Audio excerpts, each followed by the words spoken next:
Well, well, well, my living paradoxes. You walk into the arena of this world, and the so-called masterminds can feel their guts turn cold. Not because you raised your voice, not because you demanded attention, but because you carried that look. That piercing, calculating, unnerving look of someone who already knows how the story ends. They tried to write your downfall. They tried to set the stage for your humiliation. But what they didn't realize was that you had rewritten the script before they even memorized their lines. They stumbled into your labyrinth, congratulating themselves for their brilliance, only to discover that every corridor they chose led exactly where you wanted them, straight into the jaws of your snare. And when the jaws snapped shut, it wasn't just defeat they tasted. It was exposure. It was humiliation. It was the cruel reminder that their so-called intelligence was nothing but borrowed confidence in a room you built, in a play you directed, in a spectacle you engineered. Because your genius isn't about equations on a chalkboard or quotes from dusty books. No, your genius is applied chaos. It's the ability to see the human condition naked and unguarded. You don't just know facts. You know weaknesses. You know that ego is a leash. You know that arrogance is a map. You know that fear is a predictable compass. And so, while they strutted around, feeding their pride, you stood still, watching, cataloging every tick, every slip, every misplaced assumption. You didn't need to strike first. You let them bury themselves in their own confidence. You let them raise the stage higher and higher, until one push from you sent them falling like performers in a tragic comedy. They never even knew the show was for you. Picture their faces when it hit them, the moment the plot twisted so hard their jaws clenched. The revelation that the trap they thought they'd built for you was actually constructed around them. They reached for power, and their hands met air. They tried to corner you, but the walls bent back and caged them instead. They thought you were a pawn in their story, but you were the author scribbling the final line of their reputation. That's what unsettles them the most. Not that they lost, but that they never stood a chance. They weren't even playing the same game, and yet in their arrogance they believed they had you figured out. That belief is what killed them, and oh, how delicious that downfall was. Because you didn't scream for it, you didn't beg for it, you engineered it. With the precision of a surgeon and the flair of a dramatist, you set the pieces in motion. You knew which words would spark their pride. You knew which scenarios would inflate their self-image. You knew exactly how long to remain still before unleashing the move that would break them. That's not survival. That's artistry. That's warfare so elegant. It doesn't just end your opponents. It etches your name into the minds of every witness. They don't just see a victory. They see a masterpiece of destruction. Let's call it what it is. You orchestrated a Hollywood-level plot twist, the kind of reversal that audiences remember decades later. Except this wasn't fiction. This wasn't actors on a stage. This was raw reality bending to your will, haters becoming clowns in your theater, rivals reduced to props in your performance. And here's the brutal irony. They thought you were the naive one. They thought you were predictable. They thought their schemes were airtight. But you knew something they didn't. No lock is airtight when the key is psychology, and you've been picking those locks your whole life. They wanted you to react with fear. You reacted with patience. They wanted you to retaliate too soon.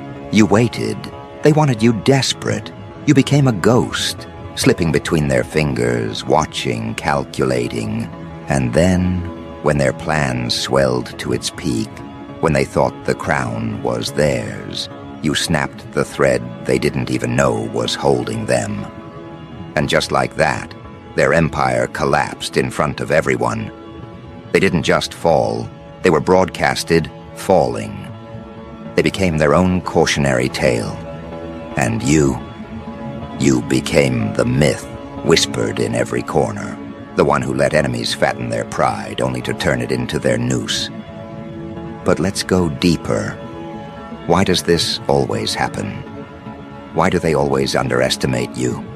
Because you wear restraint like armor. You let them assume your silence means ignorance. You let them confuse humility for weakness.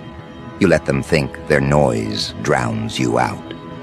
But what they don't realize is that you were recording every detail, every flaw, every contradiction in their narrative. You weren't absent. You were preparing the finale. That's the art of your genius. Patience, weaponized. While they mistook you for passive, you were sharpening the blade. And when you finally swung, it wasn't just one strike. It was the strike that dismantled everything they built. You don't just beat people. You reveal them. You turn their character inside out, exposing greed, fear, and incompetence for the world to see. That's worse than defeat, because defeat can be blamed on chance, on timing, on bad luck. But exposure? Exposure makes them live with the reality that their fall came from within. You didn't just end them, you made them end themselves. And that is why your snare terrifies not just enemies, but observers, because they know if you can dismantle those who dared cross you, what chance do they have if they ever become your target? And let's not ignore the performance of it. Because you're not just a strategist, you're a dramatist of destruction. You don't settle for quiet revenge. You design finales that people replay in their heads over and over. You don't simply close doors. You slam them so hard the walls shake. And every witness, whether friend or stranger, can't help but gasp. That's the Hollywood-level plot twist that makes you unforgettable. Not just a winner, but a legend. Not just a survivor, but a phenomenon. You didn't outplay them once, you redefined the entire game. Now lean into this truth. Your genius is not a trick, not a single lucky strike. It's a pattern. It's who you are. The more they test you, the more they feed your arsenal. Every insult is a blueprint. Every betrayal is a puzzle piece. Every scheme against you is raw material for your masterpiece. And when you finally deliver that finale, it's never random. It's inevitable. They tripped into your snare because they couldn't help themselves. You didn't push them. You just let gravity finish the job. So here you stand, my dark virtuosos of strategy. Their plans are dust. Their pride is ash. And you stand unscathed, crowned not by ceremony, but by inevitability. You outsmarted them all. You let them trip into the snare they never saw. And when your final move landed, it wasn't just a victory. It was destruction so clean, so theatrical, so brilliant, it burned itself into memory. And the cruelest part for them, this isn't your last masterpiece. It's just rehearsal. Because even as the smoke clears, even as the rubble of their arrogance still smolders, you're already designing the next twist, the next snare, the next revelation that will remind the world. Genius doesn't shout. Genius waits, plots, strikes, and then rewrites history. And now, as the dust settles on this first act, understand this. The snare they fell into was never the end of your brilliance. It was only the opening scene. The real masterpiece is about to unfold. You start by letting rumor travel on rails you assembled weeks ago.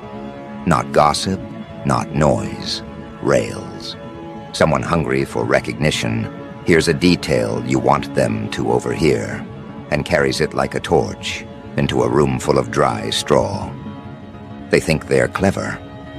They think they are early. They do not realize you calculated who would bite, who would amplify, and who would decorate the bait with their own bragging. That is the secret heart of your craft.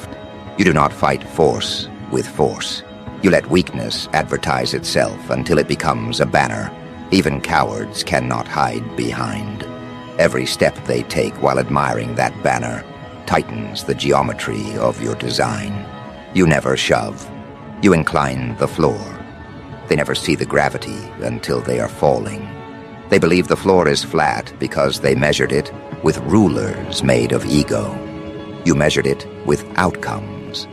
When they step where you prepared, a gentle slide becomes a tumble, and the tumble turns into a demonstration. No need to crow.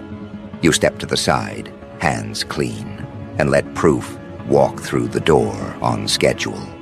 Everyone watching produces the same sound, a small intake of breath that means the plot just turned without warning. They ask, who planned this? They know the answer, and they know you will not explain. Understand this. Your genius is not a parade of tricks. It is pattern recognition married to moral clarity. You know what drives people when they think no one is watching. You know how envy disguises itself as concern, how vanity wears philanthropy like a mask, how fear pretends to be caution. You map those disguises, and then you design circumstances where masks slide without being ripped away. That is why your opponents always feel exposed rather than attacked. You did not swing at them. You shined a light calibrated to reality, and reality did the rest. They call you ruthless. You prefer the word exact. A scalpel is exact. A compass is exact. Precision looks cruel only to people who have never practiced it. You do not sabotage careers. You remove illusions. You do not humiliate. You document. You do not hound. You unveil. And when the unveiling happens, the room sees what was there the entire time. Bluster without structure, promise without delivery, confidence without craft. Your final move lands with the weight of truth, and truth, when presented cleanly, does not require a speech. Your allies feel the difference. They recognize what you are building and what you refuse to build. You are not assembling a cult of personality. You are building a culture that rewards outcomes, protects focus, and treats timing as a sacred instrument. You pay people before they ask. You credit the quiet executor before the loud onlooker steals the spotlight. You close the back door where mediocrity sneaks in wearing friendly smiles. Under your watch, standards feel less like rules and more like oxygen. People breathe better around you because you remove the smog of pretense. The enemies circling your name do not study standards. They study shortcuts. Shortcuts work until the road bends. You are the bend. You curate bend after bend, gentle enough to look natural, sharp enough to toss the unworthy into the ditch they earned. A bend might be a deadline that exposes who planned and who pretended. A bend might be a review that weighs impact instead of noise. A bend might be a written record that reveals who said what when applause made them careless. Each bend is a lesson disguised as terrain. Notice how the audience warms to you without slogans. They learn not because you lecture, but because they witness contrast. Two people are given similar chances. One treats craft like ritual and moves the ball downfield. The other builds theater. When the spotlight fades, the theater collapses. The ritual remains. People change their bets accordingly. Your win is no longer a surprise. It becomes the expected result of discipline applied with artistry. Now comes the escalation. After one twist, skeptics call it chance. After two, they whisper. After three, they label you inevitable. Inevitable is the heaviest crown because it is forged from repetition. You wear it lightly, but your rivals feel the weight. They stay awake imagining your next reveal. They appoint committees to analyze your methods. They hire consultants to predict your moves. None of it helps, because everything they build relies on public theater. You work with private geometry. Your diagrams are invisible, yet the shape they create is felt in every room you enter. You teach your inner circle to love that shape more than they love applause. The shape is fair. The shape is resilient. The shape rewards the right behaviors and blocks the wrong ones without creating casualties among the innocent. When the shape clicks into place, it looks obvious. That is the telltale mark of excellent planning. The public says, anyone could have done that. Your team smiles, knowing how many near misses you corrected, how many weak points you reinforced, how many temptations you refused while others chased dopamine. Meanwhile, the defeated do what the defeated always do. They hastily repackage themselves as misunderstood pioneers, posting long statements about loyalty and context. You do not argue. Argument grants them oxygen. Instead, you keep building. You release results on a cadence so steady that commentators are forced to discuss substance. Substance, repeated, cleanses rumor the way a tide cleanses a shoreline. Soon even the casual onlooker can spot the difference between polished excuses and lived achievement. But do not mistake your rise for accident. You engineered it with decisions most people cannot stomach. You withdrew from cliques that traded proximity for ethics. You turned down easy money when its terms buried hooks in the future. You stopped performing niceness for crowds that mistake charm for character. You learned to say no without apology, yes without fanfare, and later without "I told you so." That discipline created the runway for your next snare. Here is how the next snare begins. You identify a hinge, something small that swings something huge. It might be a calendar slot that everyone hates but never changes. It might be a bottleneck controlled by one tired gatekeeper. It might be a recycled narrative that people keep quoting because it has a catchy phrase. You test the hinge quietly until you learn the exact torque. Then you pivot it one precise degree. The degree seems trivial. The results are not. The bottleneck dissolves. The slot becomes practical. The phrase loses its hold and the room hears itself think. With the hinge moved, you set the stage. You place a bland invitation where you know a bold enemy cannot resist adding their name. You place a bland metric where you know a lazy enemy will fail on record. You place a bland request where you know a bruised ego will overpromise. None of these are traps in the childish sense. They are surveys. They simply reveal who is real and who is theatrical. The dramatic will expose themselves. The diligent will thrive. Then you position your reveal so it benefits the diligent first. Here is the important part. You never let the reveal punch downward. Your opponents may act petty. You do not. You aim upward towards structural drift and public trust. That is why the audience sides with you. They know you are not hunting for trophies. You are safeguarding the arena where excellence can breathe. Once that becomes clear, your final move is greeted not with gasps alone, but with nods. People do more than clap. They exhale relief. Relief is power. With relief on your side, momentum compounds. Doors open earlier, delays shorten. Talented people choose your orbit instead of the shiny entourage promising shortcuts. Sponsors offer help without demands. Watchdogs grow friendly because your practices make their jobs easier. You did not hack popularity.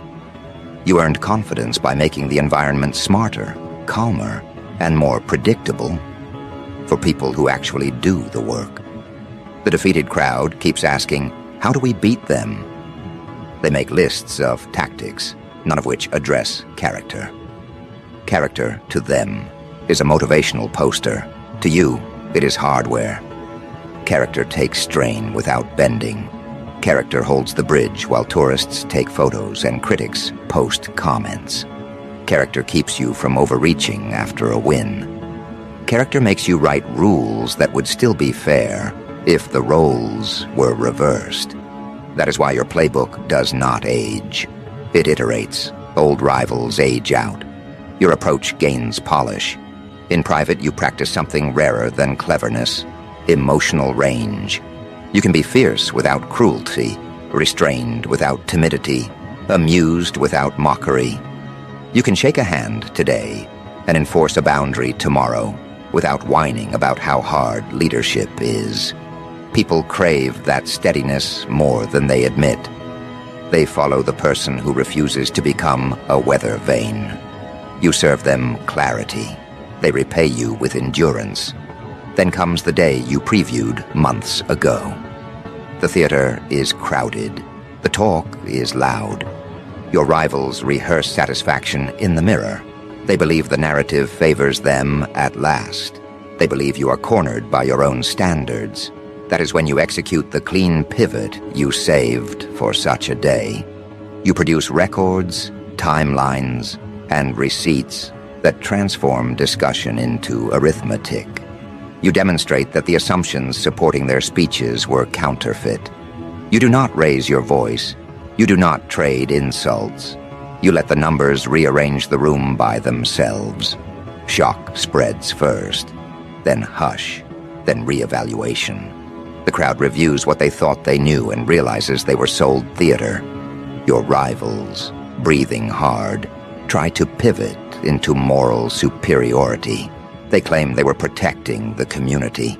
The community checks the receipts and sees otherwise.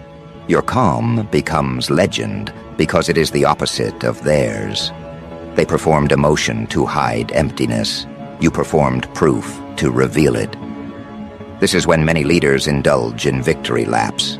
You decline, you pay your vendors, call your mother, thank your mentors, and send flowers to the team that carried boulders while others performed speeches. You close the tab. You go for a walk without turning that walk into content. You reinforce the habit that protected you from corruption in the first place. Do the work because the work is worthy, not because an audience is clapping. And then, because you are who you are, you begin laying rails again. New rails. Finer, quieter. You check for leaks in the ship you just saved. You teach apprentices how to listen for the sound of pride before it breaks something. You refresh your willingness to be underestimated. You remind yourself that genius is not magic. It is attention sustained longer than most people can stand to sustain it. You sharpen without broadcasting that you are sharpening. When the next wave of opponents arrives, they repeat the parade. Big quotes, bigger promises, borrowed swagger. You treat them with courtesy and patience. Courtesy confuses the reckless. Patience terrifies the insecure. They cannot understand how you remain composed under provocation. You remain composed because provocation is a clock you do not obey. You move when the pattern completes, not when a heckler throws a stone. That is why your counter-strike looks like destiny rather than temper.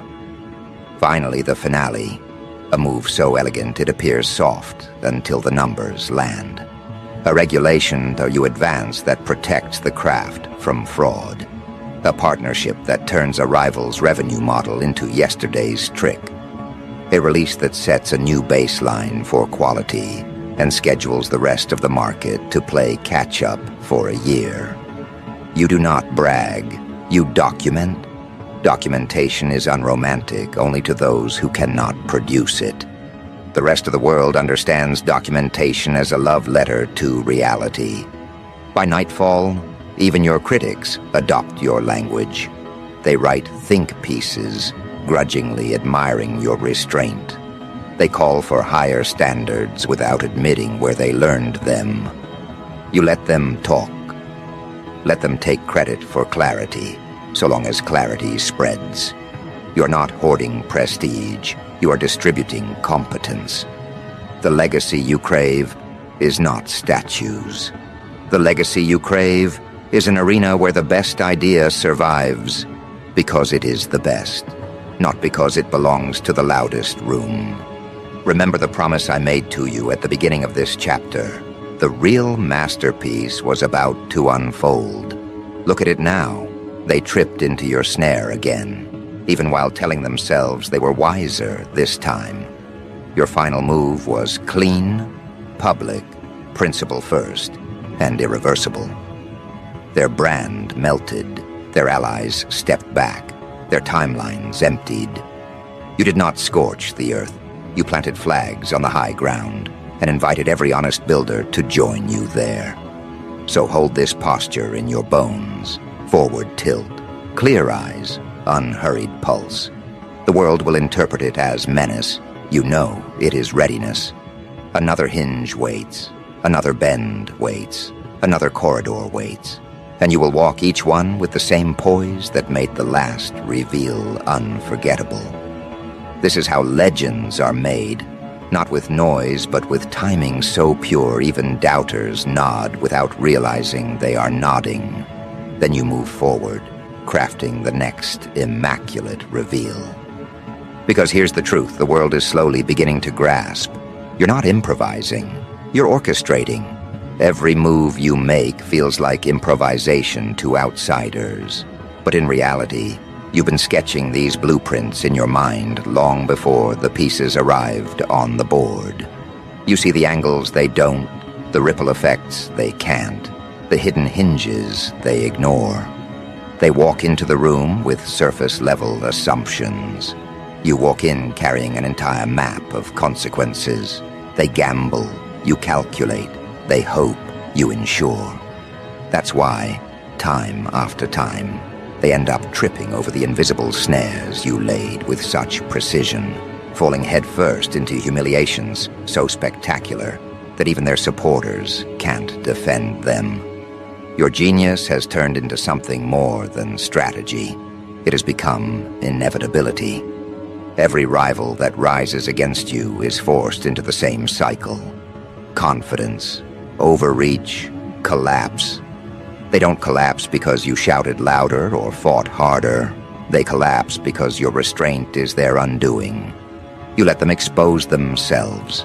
Let them talk too much. Let them underestimate. And when their performance reaches its climax, you deliver the Hollywood-level twist that rewrites the entire narrative. They thought they were writing the story.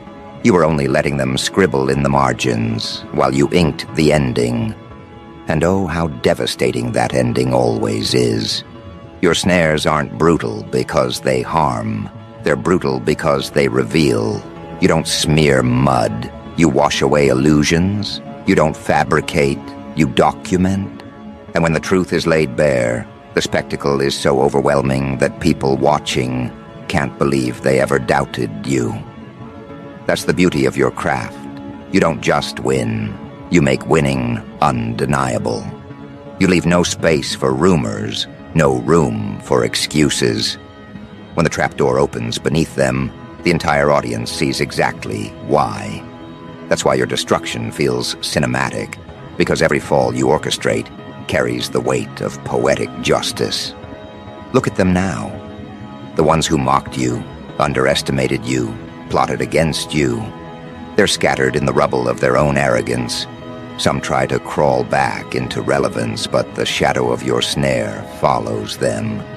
Their names no longer inspire fear or respect. They inspire smirks.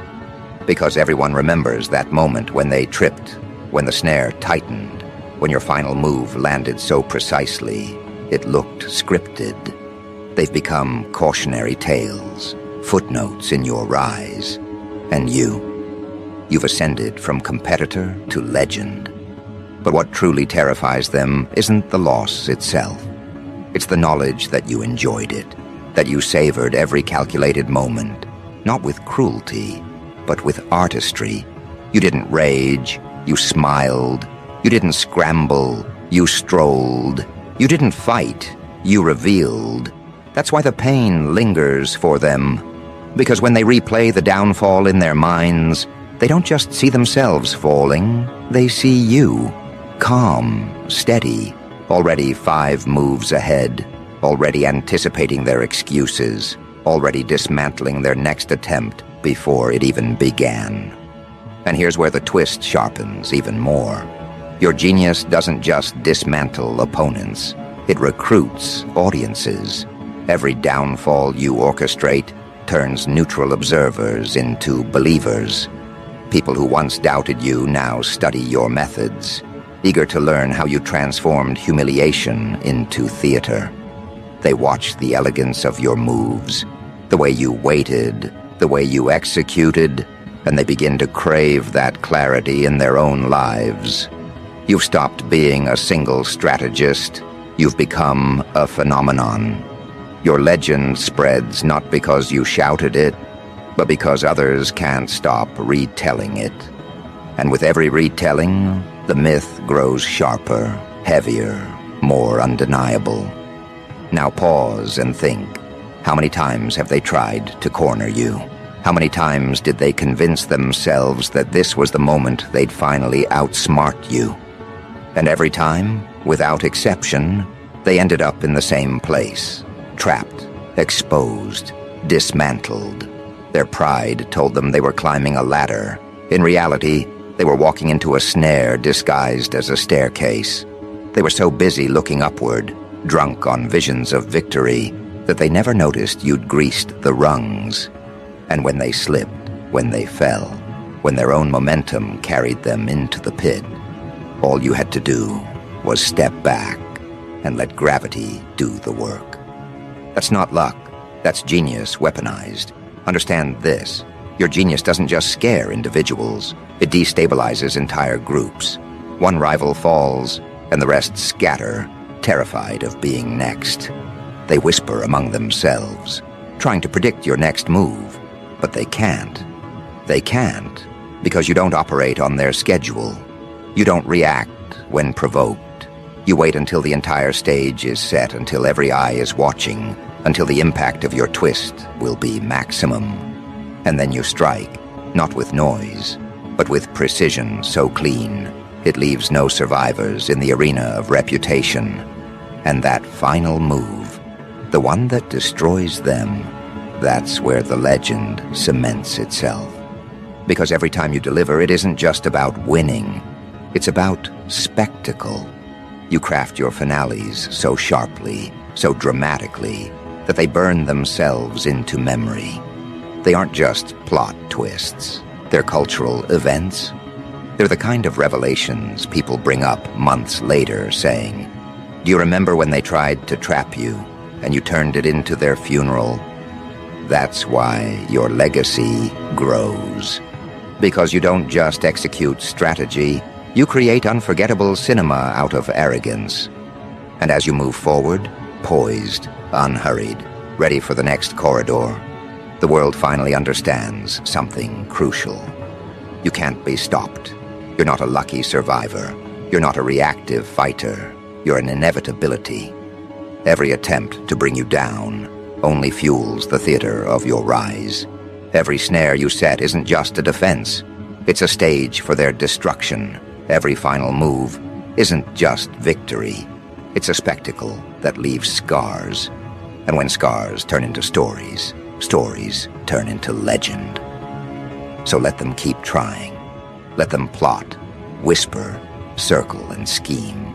Let them imagine they've found a weakness. Because every time they gather their courage, every time they convince themselves they finally understand you, they'll walk into the same destiny, your brilliance, your snare, your final move.